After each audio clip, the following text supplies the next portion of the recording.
जी अस्सलाम वालेकुम, क्या हाल है? सब लोग खैरियत से हैं। 9 मई के जिम्मेदारों को पहली सज़ा सुना दी गई है। 51 लोगों को सज़ा सुनाएगी, जिसमें एक एमपीए और एक साबिक एमपीए भी शामिल है।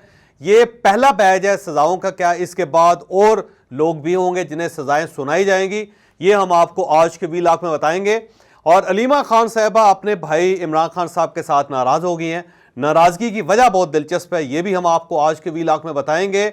और जजिस के इशू पे जो इंक्वायरी कमीशन बन रहा है उसके सरबराह का ऐलान कर दिया गया है। कौन सरबराह बने ये भी हम आपको आज के वीलॉग में बताएंगे। और इमरान खान साहब से मुलाकात के लिए सुप्रीडेंट और इमरान खान साहब के दरमियान कॉन्ट्रैक्ट हो गया है। इस कॉन्ट्रैक्ट के मुताबिक अब इमरान खान साहब से कौन कौन लोग मिल सकेंगे और किस किस दिन मिलेंगे, ये भी हम आपको इसी वीलॉग में बताएंगे। और जरदारी फैमिली शरीफ फैमिली से आगे निकल गई, कैसे निकली ये भी पूरी तफसील आपको इसी वीलॉग में बताई जाएगी। हम सबसे पहले इमरान खान साहब से मुलाकातों के इशू पे आते हैं। आपको याद होगा कि पाकिस्तान तहरीक इंसाफ की तरफ से बार बार ये कहा जा रहा था कि हम इमरान खान साहब से मुलाकात करना चाहते हैं, लेकिन जेल सुप्रीडेंट हमें उनसे मिलने नहीं देते।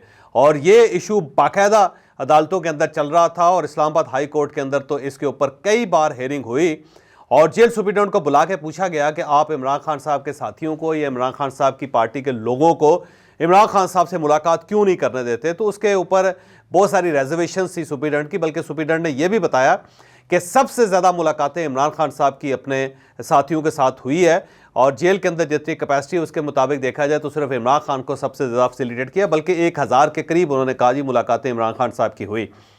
बहरहाल अदालत के हुक्म के ऊपर अब जेल सुप्रीडेंट और इमरान खान साहब के दरमियान एक समझौता तय हो गया है और इस समझौते के मुताबिक अब इमरान खान साहब से मुलाकाती 2 दिनों में हफ्ते में मुलाकात कर सकेंगे। मंगल के दिन उनकी फैमिली इनसे मिलेगी और जुमेरात के दिन उनके जो दोस्त हैं या पॉलिटिकल वर्कर्स हैं या पार्टी के ओहदेदार हैं वो इमरान खान साहब से मुलाकात करेंगे। अब सवाल ये है कि कौन कौन से लोग इमरान खान साहब से मुलाकात कर सकेंगे, कौन नहीं करेंगे। इसके लिए एक ज़ाब्ता अखलाक ये तय किया गया है कि 3 लोग होंगे इमरान खान साहब की तरफ से जो कोऑर्डिनेट करेंगे इन मुलाकातों का, और उसमें उमैर नियाज़ी साहब हैं, शेर अफजल मरवत साहब हैं और फिर गौहर खान साहब शामिल है। जो इमरान खान साहब ने अपना एक कॉन्ट्रैक्ट दिया था उस कॉन्ट्रैक्ट में सिर्फ 2 लोगों के नाम थे, जिसमें शेर अफजल मरवत से और उमैर नियाज़ी थे, और बाद हाथ से काट के उसके ऊपर फिर गौहर खान साहब का इजाफा भी इमरान खान साहब ने किया। उससे पहले सिर्फ 2 लोगों की को ये जिम्मेदारी सौंपी गई थी कि वो मुलाकातें तय करेंगे, वो फहरिस्त तैयार करेंगे और जुमेरात के लिए मुलाकातों की फहरिस्त बुध के दिन इमरान खान साहब से होती हुई वो फौरी तौर पे जेल सुप्रीडेंट के हवाले कर दी जाएगी और फिर जेल सुप्रीडेंट उन लोगों के लिए वक्त तय कर देंगे कि किस वक्त आ सकते हैं। तो बहरहाल जो मुलाकातों का इशू था वो कम से कम सॉल्व हो गया है और अब एक बाकायदा कॉन्ट्रैक्ट तैयार हो चुका है इमरान खान साहब का जेल सुप्रीडेंट के साथ, और अब मुलाकातों का इशू मेरा ख्याल है इसके बाद नहीं हो सकेगा।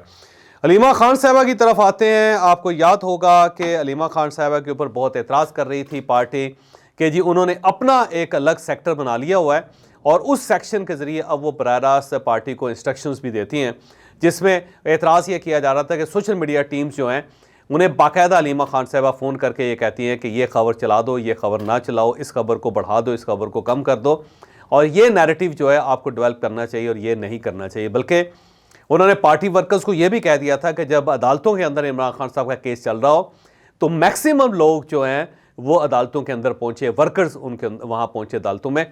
बल्कि अगर आपको याद होगा कि कल जो मुराद सईद साहब की एक ऑडियो आई थी जिसमें उन्होंने पैगाम दिया था कौम के नाम, उसमें भी उन्होंने अपने वर्कर्स से कहा था कि जो अलीमा खान साहबा कह रही हैं उसके मुताबिक आप सबको अदालतों के अंदर जाना चाहिए। तो अलीमा खान साहबा के ऊपर 2 एतराज़ किए जा रहे थे पार्टी की तरफ से कि सोशल मीडिया जो टीम है उनको बराह रास्त वो इंस्ट्रक्शंस देती हैं, दूसरा वो वर्कर्स को कहती हैं कि आप अदालतों के अंदर आए, और वर्कर्स ने अगर आना शुरू कर दिया तो फिर हमारे ऊपर एक और 9 मई का इल्ज़ाम लग जाएगा। तो ये कल इमरान खान साहब के साथ जब उनके पार्टी के लोगों की मुलाकात हुई तो उसमें उन्होंने इमरान खान साहब के सामने ये मामला रखा और उनसे कहा कि आपको इसके ऊपर कोई वाज़ेह हदायत देनी पड़ेगी।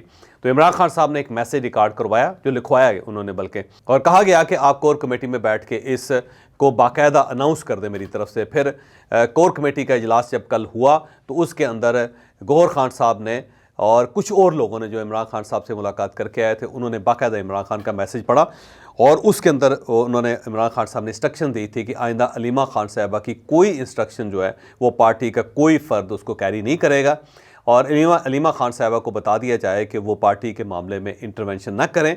उनका ताल्लुक़ चेयरमैन के साथ है, एक खूनी ताल्लुक़ है, तो चेयरमैन जाने और वो जाने, यानी मैं बानी चेयरमैन की बात कर रहा हूँ इमरान खान साहब की, और वो जो एक फैमिली रिलेशन है सिर्फ उस हद तक महदूद होना चाहिए, पार्टी के मामले में उनका कोई अमल दखल नहीं है।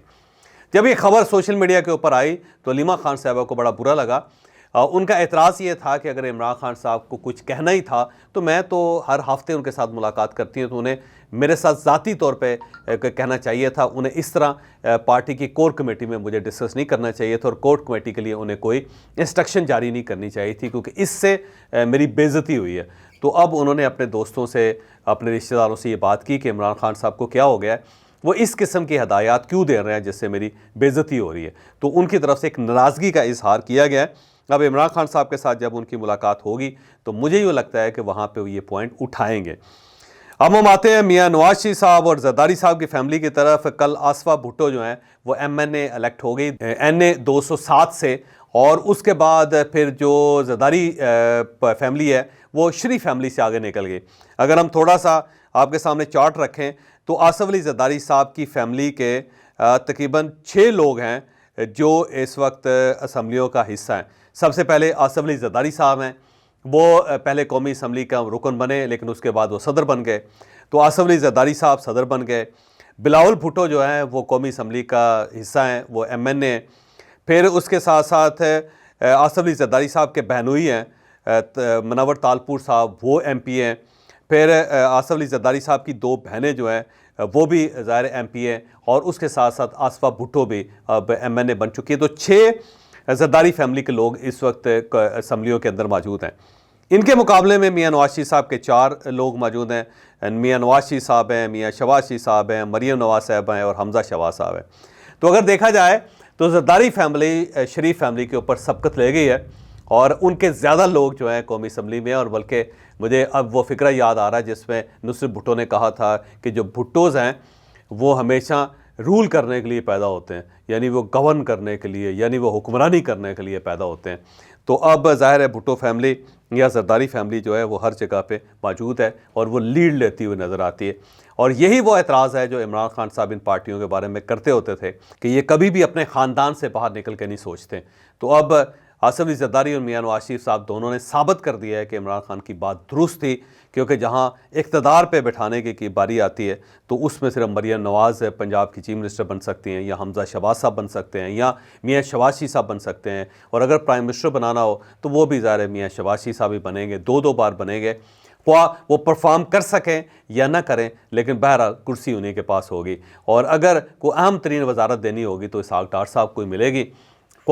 पाकिस्तान में कोई भी बहरान आ जाए, या पाकिस्तान का, जो मैं बुरा लफ्ज़ नहीं कहना चाहता, और उसके साथ कुछ भी हो, लेकिन ज़ाहिर है अहम तरीन वजारतें तो इसहाक डार साहब के पास होंगी या शरीफ फैमिली के पास होंगी। उसी तरह जो कुछ है वो जरदारी फैमिली के पास ही है, और जरदारी फैमिली पॉलिटिक्स से बाहर अपने आप को नहीं रख सकेगी। तो ये एक हकीकत है जिसकी निशानदेही इमरान खान साहब किया करते थे, और इमरान खान साहब इस मामले में गलत नहीं है।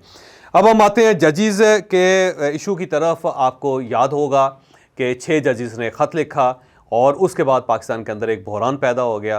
फिर चीफ जस्टिस ऑफ पाकिस्तान की प्राइम मिनिस्टर के साथ मुलाकात हुई, फिर उसके बाद फुल कोर्ट इजलास हुआ 2 बार, और फिर एक एलामिया जारी किया गया। उस एलामिया में ये डिक्लेयर किया गया कि एक कमीशन बनेगा और एक रिटायर्ड जज की सरबराही में बनेगा, सीनियर तरीन रिटायर्ड जज होगा, और वो इस सारे मामले की तहकीक करेगा।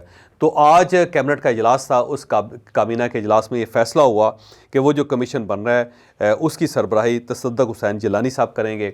ये साबिक़ चीफ जस्टिस ऑफ पाकिस्तान है और बड़े मुअज़्ज़ज़ आदमी हैं, लोग इनका बड़ा एहतराम करते हैं, और इनको पहले भी कई ओहदों पे तैनात किया गया। और उसके बाद अब जो जजेस का इशू है उसके ऊपर तसद्दुक़ हुसैन जिलानी साहब को जिम्मेदारी दे दी गई है।